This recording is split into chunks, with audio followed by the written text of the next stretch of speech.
Good evening, everybody, and welcome to the Sunday Ski Cast. My name is Andy Rose of Snow Camps Europe, and I am here in Kaprun, Austria.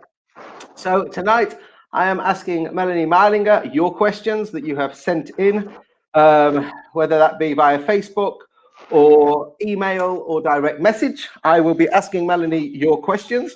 But before we start, we do just want to give a few people a shout out and a mention. Firstly, Guy over in Canada, who has shared all of our information pretty much with the global Mogul community. Thank you very much, Guy, for doing that. Then over in the UK, hopefully they finished watching Boris now. And Ian and Anya, the British Mogul team coaches. Hi to you guys and to your athletes that are hopefully watching. And then also our friends over at SIA Austria in Kaprun. If you are into your mogul skiing, then the guys at SIA have recently posted 2 videos with a technical analysis of mogul skiing, both competitive and open mogul skiing. Well worth going and looking at on their YouTube channel or on their Vimeo channel. Please, if you haven't already sent us in a question, pardon me, please do ask in the comments. We will be able to see them, and we will build some of those into the questions as well. Also, don't forget to please like, share, and comment. Also, if you would like to host a watch party, then we will be more than happy for you to do that. And don't stop hitting the like or the heart button, because it will work the Facebook algorithm at no end and do us all sorts of good. So one more thing. If you want to, once the two of us are on the screen, feel free to take a screenshot and to share it on your Facebook or Instagram stories, tagging myself or Snow Camps Europe and Melanie, and also using the hashtag #TheSundaySkiCast. So before I bring on Melanie, let's just watch her in action.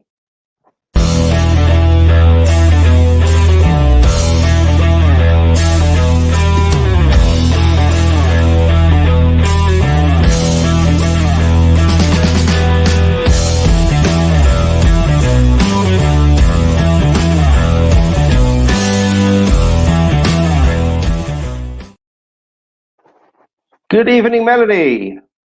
Hi, Andy, and hi, everybody out there watching us. Hi, we've 38 people so far, Melanie. 38 people, and we've already started to receive some comments.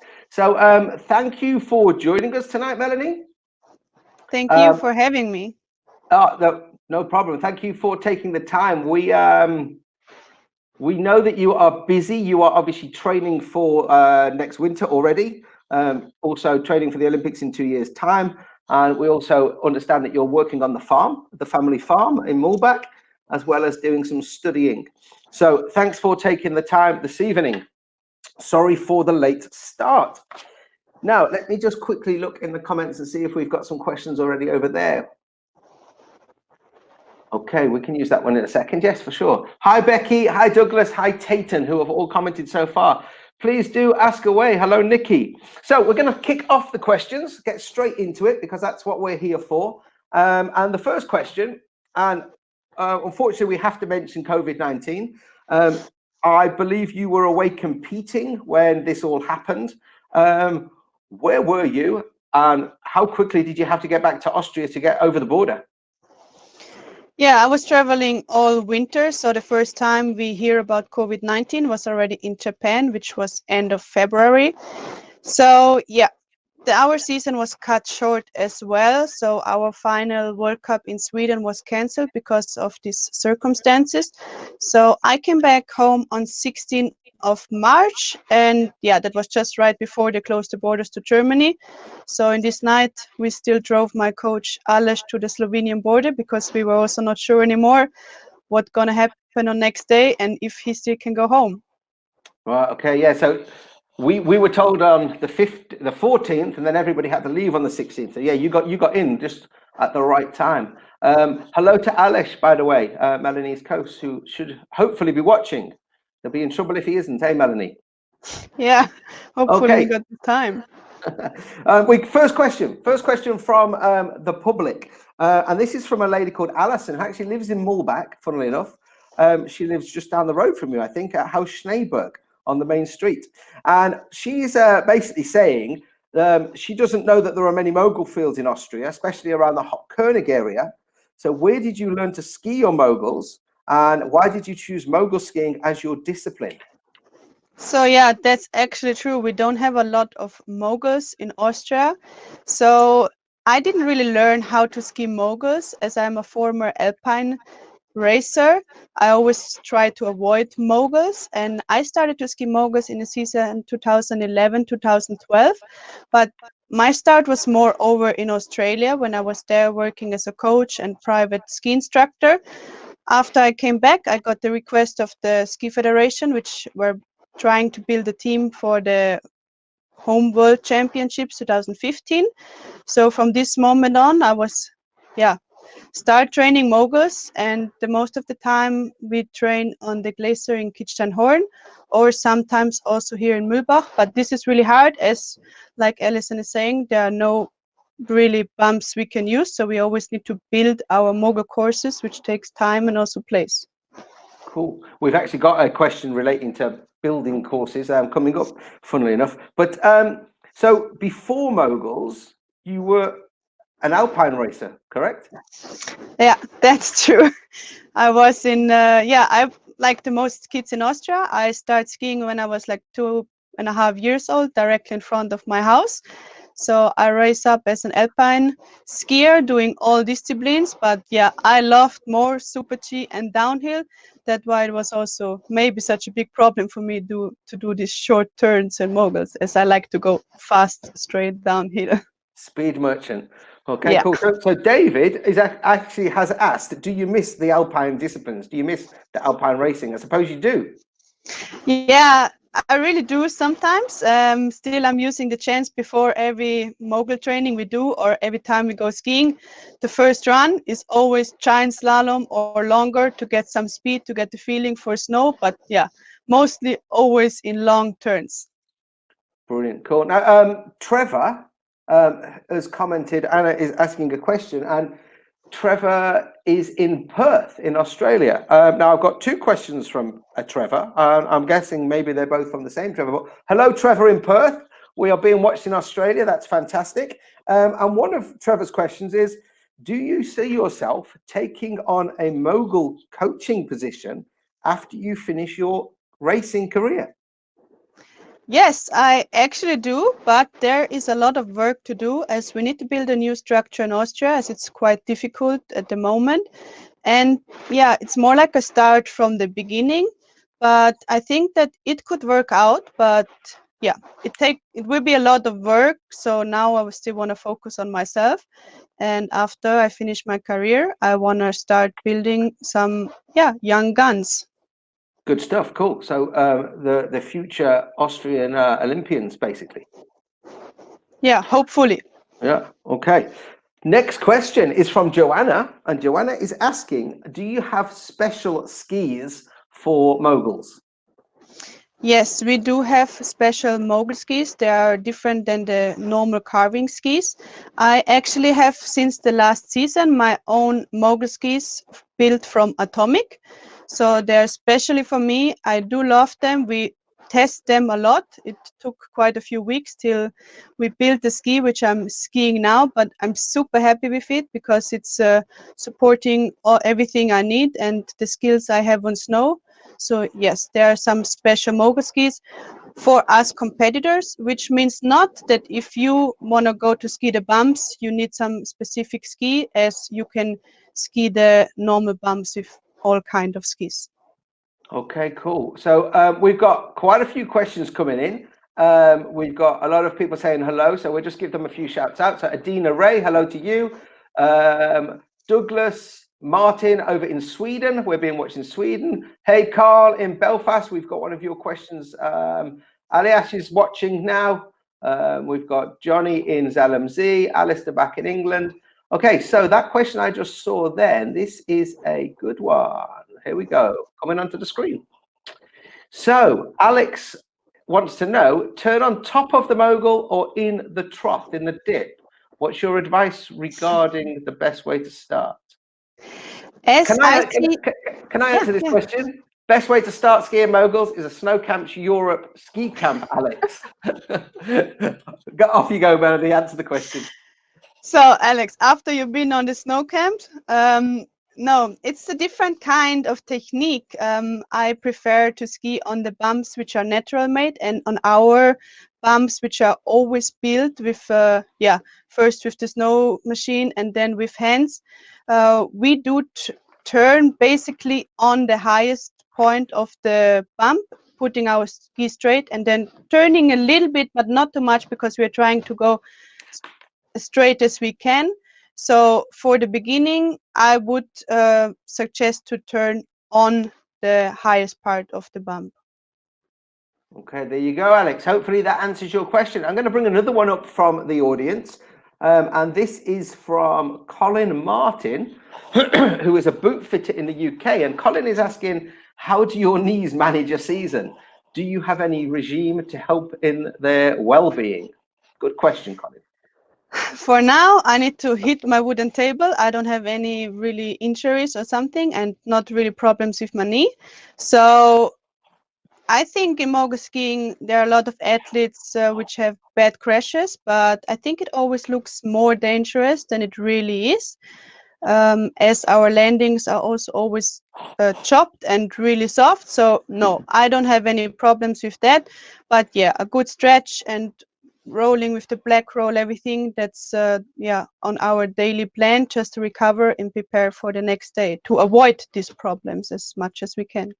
Cool, yeah. Just trying to stay injury free, unlike myself, unfortunately. Okay, one more from the audience, because we are on a bit of a roll, and this is from Martin, who's watching in Sweden, who I believe last week was heli skiing, and his question is, do you have any favorite, or do you have a favorite ski resort in Austria?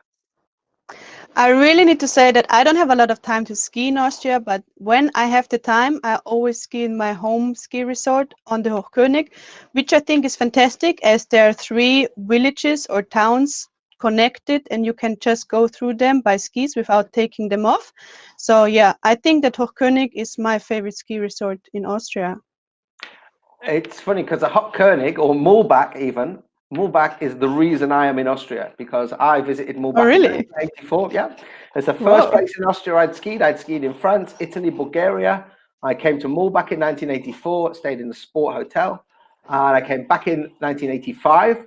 And that was the reason that then in 1988, I came and worked in Austria, because that area just did it for me. And the funny thing was, when you made me enter your Mogul competition, which I think was about 5 years ago now, 4 or 5 years ago, that was my first time back skiing in Muhlbach. And yeah, very, very strange feeling. Cool. It's time to come back again. Yeah. Oh, I need to ski more of that area. And this winter just gone, I skied a lot more of Saalbach and Hinterglen, which I hadn't skied for a long time. So next winter, our Ski Explorer camp, not that we're here to talk about our camp, we intend to come to the Hochkönig. Okay, so another question from Perth. So we've got 2 people in Australia watching us, at least. Alistair Williams in Perth. And he says, hi, Melanie. Really enjoying all of your pictures and videos from around the Hochkönig. So he obviously follows you on social media. The last few weeks, I have seen that the Alpine men's team have started training again in Salden. Do you know if and when you will be able to get back on snow? I think we know the answer to this. Yes, as we just got last week, the good news that the Kitzsteinhorn, the glacier, is open again. I will be back skiing already end of May now. Yeah, 29th of May, the glacier will open. So happy days. Thanks for your question, Alistair. Next one from Fritz. Fritz. I just need to make a note. Okay, Fritz, with who or which team do you train with? So who do you train with? My coach is Aleš, which should be right there somewhere watching us now. He's from Slovenia, And yeah, he's a former also Mogul skier, and yeah, he's working since a lot of years already in the freestyle department and this sport. So he's my coach, and since last season we have one more athlete in my team, which is Gina.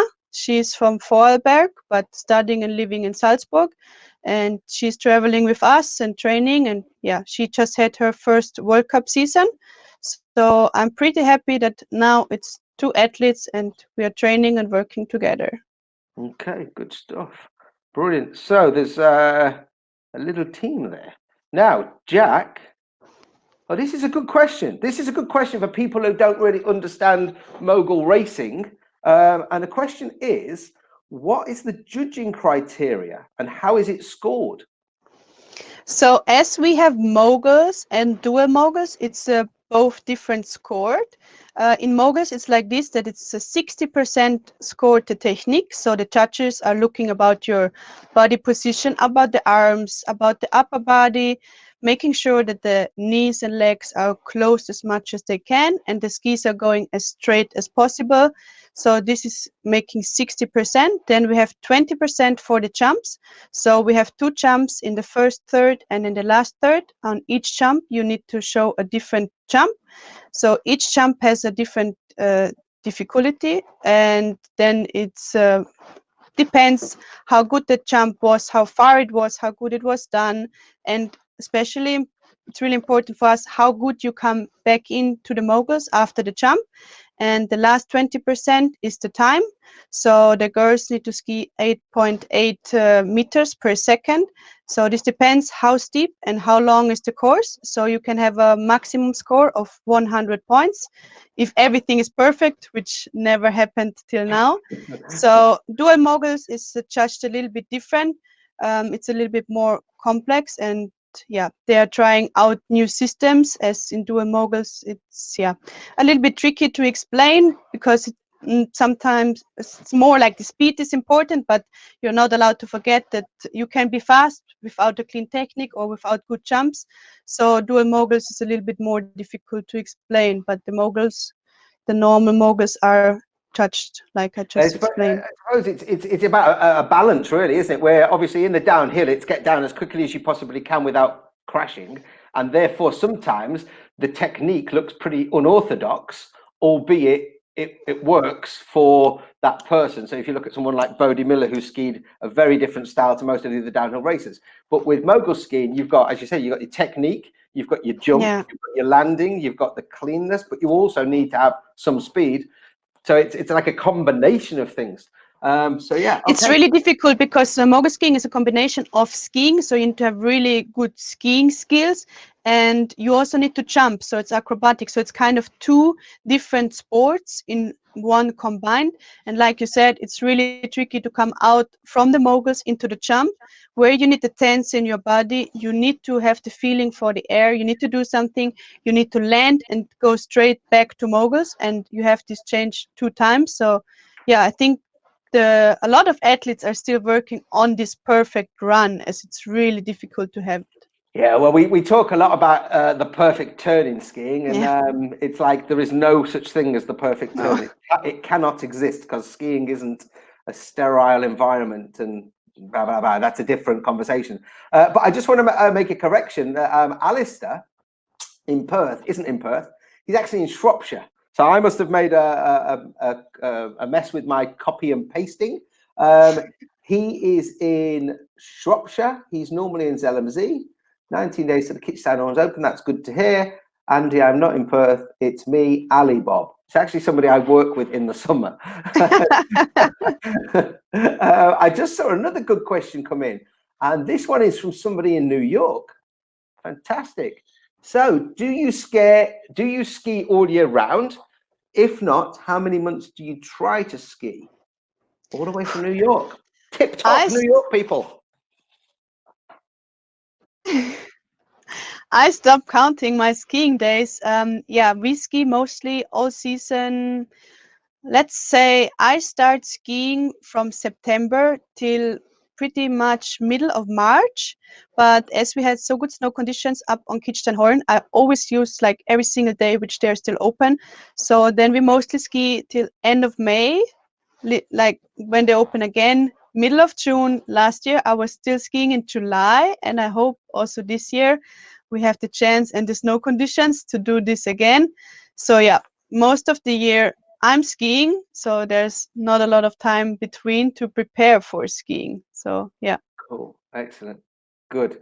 So, yeah, very happy that we're going to get on snow in a couple of weeks. I'm going to go back to the questions that were sent in, although we have got some more very good questions being put into the comments. Now, this one is from Tayton, who is a ski teacher in Upper Austria. And it's a bit of a cheeky one, to be honest. And he is asking, is it true that in the Olympic Village, they supply all of the athletes with condoms? And are they branded with the Olympic rings? Oh, that's a good, funny question. Yeah, that's actually true. I saw the bowls, like big bowls standing around, and yeah, you can take the condoms. They're So they probably just have one of, readily available bowls of condoms and you can take them. yeah, maybe they want to avoid further Olympians, or I don't know what's the reason behind, but I don't know if they're branded. I didn't even touch one, but I saw them, so they're definitely there. Very good. Good answer. Good answer.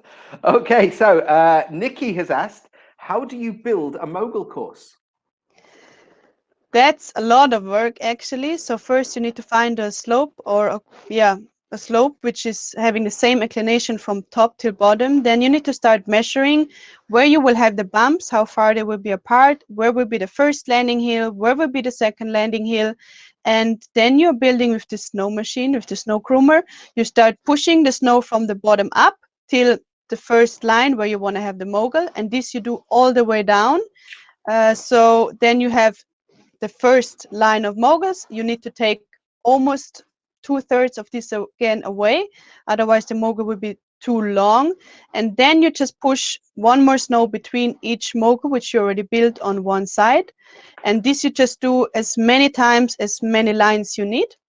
And after this you just still put some snow for the jumps, and then the work starts. So it's better to have a few workers, because we are always only 2 or 3 doing full courses, so it takes a lot of time, because then you need to step the course, you need to work it all the way through with the shuffle to form the bumps, to build the kickers, to chop the landings. So it's a lot of work, and then you still need to keep it in shape. And the best is to be every day up there, because if it's a snowstorm, it can happen on next day it's flat again. So then you've got to repair, you've got to prepare it all again. Yeah. It's a lot of work. I know that when I did your competition and then the other competitions with the guys from Holland, that so much time preparing it. If it then snows the night before the competition, you just got to prepare it again. It's shoveling, it's sliding. Yeah, it's crazy. A couple more questions that have come in. Again, Martin in Sweden's asked another one. What's your favorite Apres ski song? Oh, I don't even remember the last time I was on Apres ski.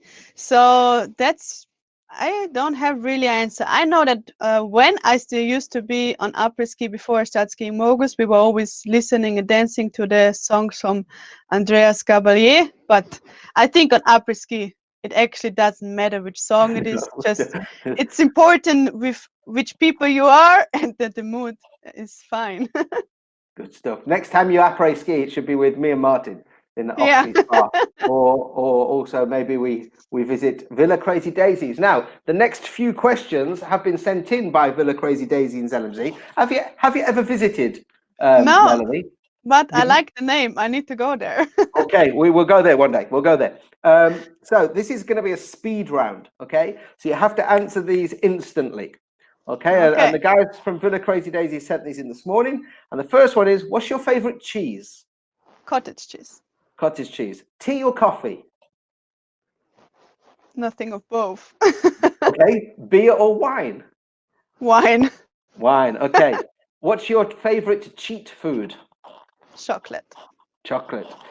When you're not in Australia, when you're not in Austria, what do you miss the most? The mountains and the nature here. Okay, and which country do you look forward to visiting the most? Going back to Australia. Okay, so Trevor, I think, just asked, Do you hope to revisit Australia? There you go, Trevor. You just got your answer in the speed round from Villa Crazy Daisies. Yes, Melanie is looking forward to coming back to Australia, as am I one day. Good stuff. Okay, so another one. This one is from Carl Meredith in Belfast, Northern Ireland. And he is a ski teacher, or has been a ski teacher in Kitzbühel, I believe, for the Red Devils, and also Element 5, I think it's called. And he says, where's your favorite area to train? In Austria, it's Kitzsteinhorn. Yeah, we have great support there, and I'm before season all autumn there, and after season all spring, summer. So yeah, there. And then second part of his question, what's your worst injury been, and how long did it take to recover? I need to again knock on my wooden table. I never really had a serious injury, nothing, no torn ligament, no broken bone. The worst thing I had once was on my thumb, but that was still when I was alpine skiing. So nothing really which is affecting my body now. Okay, cool. Just for the record, 3 broken thumbs, a broken collarbone, 3 broken noses, and a smashed up knee. And I think I broke my ankle as well. But the knee was by far the worst, as everybody knows. This is a good question, and this is from Johnny, who has asked one already. And he is asking, can you make a living out of mogul skiing, sponsorship and prize money, or do you have to support with other work? Good question, Johnny. Yeah. Thank you for this question. No, I cannot live from mogul skiing. We do have prize money, top 10 in World Cup. So yeah, it's actually quite surprising. I'm surprised every day how I'm still dealing with my life. I'm trying to still manage somehow with the sponsorships I do have my season, but I cannot live from that. I also don't have time to work as I'm training every day, and it's like a full-time job, which takes a lot of time, a lot of effort and everything, but there's no time to still work as a professional athlete. So yeah, that is the tricky part on what I'm doing, that it's not possible to live from it. No chance. Okay, and is what you get from sponsorship enough, or is it just part of it?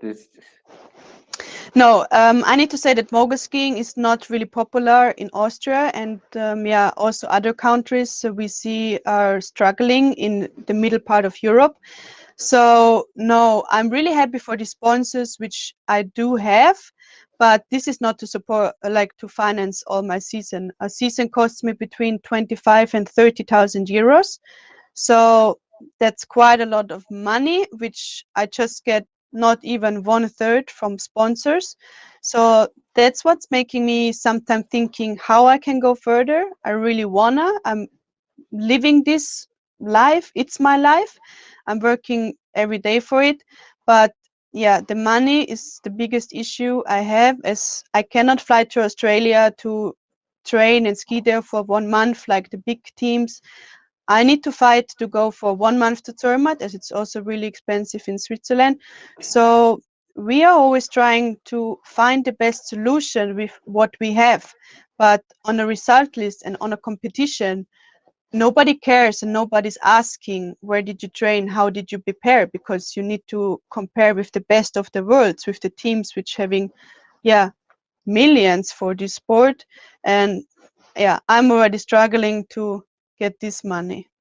Well, okay. So if there is, I suppose, if there is anybody out there that sees this, whether it be live now or in the coming days, that would like to sponsor Melanie in any way, shape, or form, then please get in contact with Melanie via her website, probably is best, which is on the screen now. Yeah, that would be really helpful, and I'm really thankful for everything. As like I said, I want to do this 2 more years. I'm living my dream. I'm living really, training life. I'm just doing everything for sport. So he's on first rank of my daily base. So I'm really welcome for everybody who want to help me along this way and support my road to the Olympics 2022. Cool. So the plan is it's 2 more years, Olympics, and then that's competing over, right? Yeah, that's my plan, and it's for me personally no way to change this. My goal is one more time to participate for Austria at the Olympics, so this will be only 2022, and then I will finish my career. Yeah. Okay, cool. A couple of comments that you may be able to see. Johnny Tash is saying that he thinks Crazy Daisies will probably be able to come up with a T-shirt for you. Thank you, Johnny. Maybe we can then sign it and sell it and make €10. Yeah. Kevin Hammond, what's this question? Oh, have you ever tried skiing moguls on a dry ski slope? Because I find it very hard. No, never till now. I saw a lot of videos about this, and I think it's maybe quite a good idea for the time where it's no snow. But no, I never skied on any dry slope, so I don't know the feeling about this. So I have, Kevin. I skied on bumps at Sheffield when that was there, and Plasy Brennan. We had fiberglass bumps covered in Dendex matting. And yeah, it's difficult, and I found that the most difficult thing was the surface just isn't slippy enough. And a lot of the slopes that I skied, and I skied at the Bebington Oval for many years, once, twice a week, and we had a 40-meter or 60-meter slope. So there was the repetition that you need for moguls, you just couldn't get on the dry slope. But maybe we need to get Melanie to England on a dry slope, see how she gets on. Yeah, I'm in. Another one. So this is from Ian. Ian is the one of the coaches with the British Mogul team. Which has been your favorite competition course? Oh, there I have an answer. I think that my favorite course is in China, in Taiwan, but also this year in Russia, the course was really, really good and really cool to ski. The best competition with like the feeling, the flair, the spectators is Deer Valley, and I think that this will not change in next years. Okay, good stuff. So China. Now I just saw another one, which is a funny one, and most people will know that on the 5th of May, one of Melanie's cows had a baby cow, and Carl is asking, "How is the cow?" And I do believe somebody else has asked, "What are you going to name the cow?" The cows are, yeah, they're really good. So this was the second one. We got one more like around 1 week before already. So now we have 2 male baby cows playing around in the garden, and they're going crazy. I think the second one is not named yet, but yeah, as I mentioned before, I saw some comments and the people would like to call it Andy. So I think that's a good suggestion. It would have to be called Andy Rose. It couldn't just be called Andy. Not just Andy, okay. But then Andy the Rose. I've never had a cow named after me, so that would be a privilege. I would come down and I would have my photo taken with the cow if that was the case. We're still looking for a place for him, so maybe if you have a garden or a balcony. He has to go somewhere. I've got a very small balcony on the second floor, and I've got some fake grass, which I don't think he's going to be impressed with. No. Now I'm going to just bring this one up because this is another stupid question. Although there's no such thing as stupid questions. Here we go. When you retire from competitive skiing, will you take up snowboarding? I can answer this, Steve. No, she won't. I do snowboard. I have even a snowboard like license. I didn't snowboard for a while now already because I'm always afraid if I go before season and I crash that I injure myself because of something stupid. So, but I think it's time to go again, but probably after Olympics. Yeah, it's fun. I like it. It's everybody's dark secret. We all snowboard as well as ski, but we just don't talk about it and try to avoid it like the plague. Yeah, avoid snowboarding like you avoid COVID. Let me just look at these other comments. Colin Martin is saying dry slope mogul skiing sounds like an injury in the making. Andy Knapp, big up the Bebington Massive. Thanks, mate. Oh, there we go. Do you love or hate your water ramp training? I do love the water ramp training. It helps me a lot to prepare my jumps for winter. And as I'm a former skier and I started really late, I started jumping when I was around 20 years old. So this was also the first time I yeah, was on a big trampoline, start doing backflips, front flips. So the water ramp really helps me a lot, and I really like to jump on the water ramp. Yeah. Okay, that I don't think we've asked this question. This was one of our first questions, but Nick, where is that gone? Next question. Yeah, Nick asked. And Nick is a ski teacher and he is a personal trainer, and this links into the water ramp because obviously water ramp is part of your training. But he asks, what other off the snow training do you do? As I said before, it's skiing and acrobatics. Also, my off snow training. It's yeah, a lot of things to do.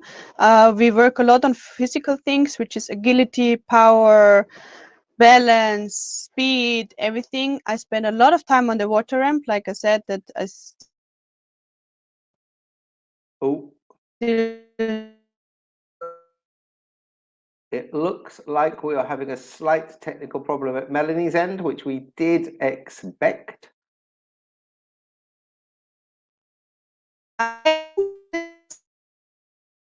So maybe Melanie will be back in a second. I will just message her via the phone to tell her that she's frozen on the screen because she may still be talking. And hopefully we can get her soon, get her back soon. You're off. Melanie, if you can hear me, you have gone a little bit slow with the connection.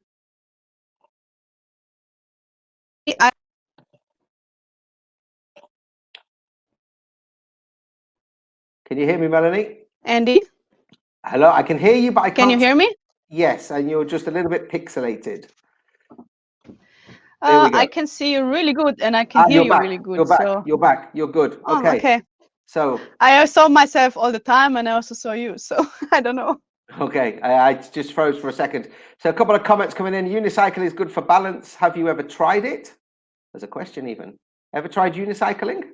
I do have one at home, but no. Okay. I don't get it. I tried it a couple of weeks ago because Johnny Tash actually asked me to, and I give it a go, and it was very difficult. Can you hear the cheers from here? So people in Swindon are cheering. Johnny Tash, first rule of snowboarding, never admit it. Fantastic. Keep your comments coming, folks. And back to the papers. Oh, did we answer Nick's question about dryland training? Yeah, I said that there is a lot of things to do: agility, strength, balance, water ramp, a lot of trampoline training. So yeah, all kind of different trainings: endurance, bike, running, hiking. It's a lot of things to do in these few days we have. Okay, cool. Because yeah, I suppose you need everything because it is. Moguls is possibly the hardest thing when skiing, I suppose, because it takes in everything. This isn't so much a question. This is more of an offer. And it says, if Melanie ever needs help on the farm, I'm available. And this is from Fabian Steeple from Brundle Sports. Wants to help you on the farm. Maybe good to know. I know where to find him because we can need help in summer to make hay. Yeah. He likes a bit of work. He likes a bit of farm work, does the boy. Are you superstitious or do you have any good luck charms? No, not really. No, I never really had. I had some small mascots on my backpack traveling with me, but no, I'm not. And then another one is similar kind of question. And these have come from someone called Elizabeth Stagg in Runcorn in England. And she's asked, the other question is, do you have any kind of rituals that you go through before you start a run? So when you're in the start or anything? Yes, I do have. I'm always like, I need a little bit time for myself. I need to think for myself. I need to, go through the run or the jump or whatever we do in my mind and prepare. And yeah, that's it. I just need a little bit time for myself and sort my thoughts and then go for it. Okay. And do you visualize the run? Do you visualize your jumps before you start? Yes, I do. Like I said, it helps me really a lot. Not so much for skiing, just I'm always trying to remind where was a tricky bump or where some part you need to be careful of. But yes, I do also before competition. I'm always trying to go through the full run or through the parts I need to be careful or which didn't really work out in training, just to have it in mind. So yes, I do that a lot. Okay, cool. Visualization. I think a lot of sports people do, or a lot of them do have.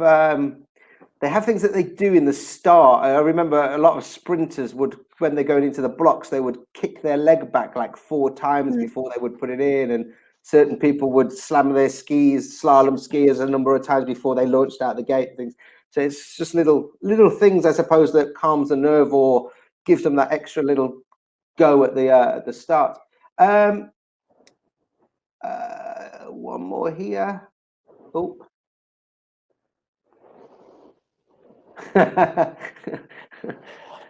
Douglas is asking, after a race, it seems like everybody gets on it and has a big party. Is that the case? So is it just one big party? No, but there are some parties. Yeah, I heard about them. Yeah, after every competition, before you travel further, it's the possibility that the athletes sit together on dinner, have a drink. But yeah, it's still during season, so everybody is really, yeah, So thoughtful about this. And it's not wild parties. No. At least not that I recognize them. Cool. Good stuff. Thanks for your question, Douglas. Kevin is asking about the edges of the skis. Are the edges of a mogul ski cut differently to normal downhill skis? Kevin, are you on about the edge angle when sharpening the edge, or do you mean the side cut radius? That would be kind of two different answers, but the side cut normally is different, yes. Melanie, would you use a different edge angle? I do have the same than I used to have on alpine skiing, and I'm skiing on 87. And yeah, I'm taking them away in front and behind, but this also depends on the snow conditions and also on the moguls, as it's reacting faster or turning too much. So yeah, but So you dull the tips and the tails. Yeah. Yeah, and then 87. Now 87 is more like what you'd have on a slalom ski, isn't it? Yeah, I used to have this on all my skis when I was alpine skiing, but yeah, my father is doing my skis because he's working in atomic factory, so I totally trust him, and he's doing it all my life already, so worked out pretty good always. Okay, so Kevin was actually referring to the side cut. Well, yeah, typically they do because they're very thin, skinny skis, Kevin. So I think it's normally a longer side cut than something like a slalom ski. But Melanie, you can probably tell him about your skis because you don't actually have a radius, do you? Or you don't know the radius? I actually don't really know it because for me it's not that important, I need to say. Yeah, it's better if it's like more radius, then it's not carving that much, but this depends on the athlete. This depends on how you ski, on your technique. But for me it was never really important because I was always skiing like I think that you have enough power to put the ski in the right direction which you wanna. And like I said before, you can also ski with the normal skis, but yeah, I'm pretty happy with what I have, just I don't have in mind how much radius they have. Cool. Okay. One less thing to worry about, I suppose. Okay. One more question, and then I think we're going to wrap it up, folks. And it's Alistair's back. Alistair, who's not in Perth. Alistair, who's in Shropshire. And he is clothing you wear. Black patches on your knees. Are they for the judges so they can see your legs, and skis are together for style points? They are for the judges, so you can see a lot of different kind of these patches. So it's no rule about this, but just the athletes are trying to have a different color on the patches than on the pants, just that the judges can recognize how good your knees are working and the absorption, because sometimes the light is really bad, and then the judges can just focus on the knee patches and see how you're working with the absorption. Okay, good stuff. There you go, Alistair. Hopefully that answers your question. One more question. The Olympics. You're standing at the top in the start gate at the Olympics. This must feel insane. Yeah, it really does. And still now, when I'm thinking about this moment, I'm getting like goosebumps. And I remember this moment because I was working so hard to compete in Olympics and yeah, to present my home country there. And I remember this moment. I was standing there and they're calling your name, you're going in, preparing for start. And I even know that there's the video of the run and you can see in my face, I didn't know if I should cry or if I want to laugh. And then you don't really have time to think and you just push out of the gate and you go. But this was a really special moment for me. Yeah. Brilliant. I bet it was. I can't even imagine how it must feel, but definitely hairs, Yeah. hairs on the back of your neck, hairs Yeah. on top of your head, even standing on end. Yeah. No, Brilliant. that was the best feeling and the best moment I remember from my mogul skiing career. And also on Olympics, I had this feeling that this was not what I can show and what I wanted to show. So that made me to think, so now again, and even working harder, working more, to have one more time the chance and just to make it for yourself, to get even with yourself. And yeah, that's what makes me keep working. Good stuff. Brilliant. Okay, so we're going to end it there, folks, because we've pretty much done every single question that came in. I think we've covered off everyone in the comments. Thank you for joining us, folks. Big thank you to Melanie for taking the time out of a very busy schedule. All the best back on snow on the 29th. All the best for that. I'll see you up there. And all the best for next winter. And obviously the Olympics in 2 years. I'm sure we will talk again or do some kind of update or a vlog, or maybe I'll come down to the farm and see the cows. And yeah, we will keep you all informed on Melanie's journey to the Olympics. Thanks, Melanie. Thank you, everybody, for taking part. Next week on the Sunday Ski Cast, we have one, if not maybe two, world-class boot fitters. One is going to be Colin Martin from Solutions for Feet in Bicester, who is going to be talking all things feet and ski boots and how the fitting process all works and how to solve problems that you may have. We will post a promotional post for that and tell you how you can get your questions to the boot fitters. So that's definitely confirmed. Colin Martin for next Sunday, and maybe one more boot fitter also on that cast. From myself, Andy, Snowcamp Europe here in Gabrunt, Austria. Thank you very much for watching, folks. Please share it, like it, tell your friends to come back next week. And as always, while we are still currently in the COVID times, stay safe, stay healthy, and try to stay indoors. Bye for now. See you, Melanie. Bye-bye, everybody. Thank you. Bye. Bye.